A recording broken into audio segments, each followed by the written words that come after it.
BNP আপনাদেরকে মনে করাই দেই অধ্যত্ত ও অহমিকা।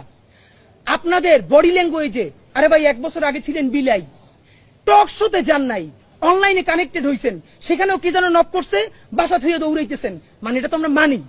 এর মানে আপনারা বিলেই তো ছিলেন। এখন আপনি বাঘ হয়ে উঠছেন, সেই বাঘের কণ্ঠ কার সাথে দেখাইতেছেন? এই দেশের নিরীহ মানুষের সাথে।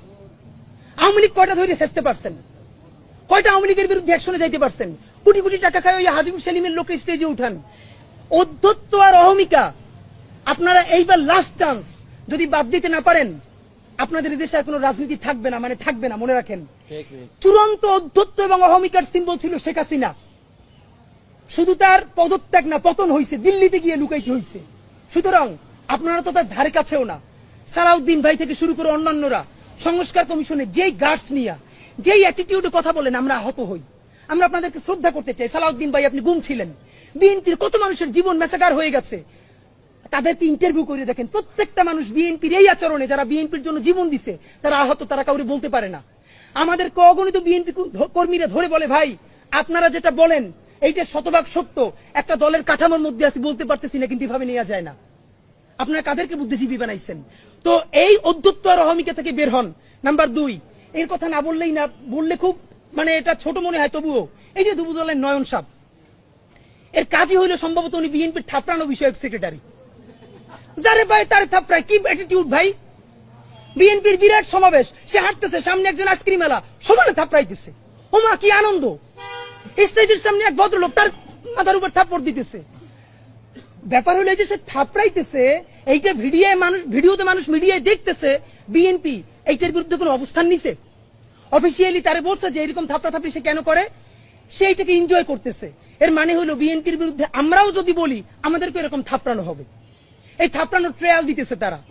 এই নয়নেরা যদি হয় বিএনপির ফিগার, যারা এখন মানুষকে খালি সমানে থাপড়ায় ডানে বামে তাকাইয়া, তাহলে সেই দলের যারা নীতি আছে তারা মানুষকে পাথর মারবে না, মারবে কি? চুমা দিয়ে মাইরে ফেলবে মানুষকে। অথচ যা করার তাই করছে, দলের নেতা মানুষকে থাপড়ায় আর তারা পাথর মারে। এখন আমরা জানি এই নয়নদের শক্তি কোথায়।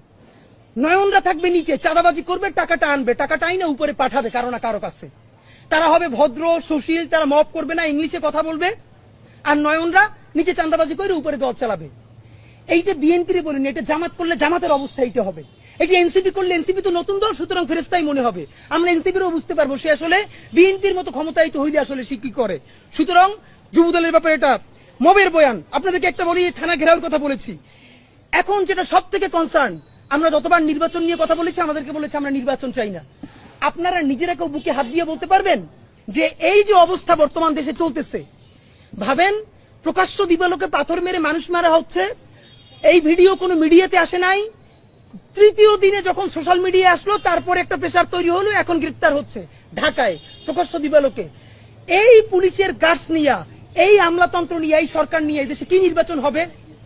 নির্বাচন তো হবেই না। আপনাদেরকে বলি, নির্বাচন নামে শত শত মানুষের জীবন চলে যাবে।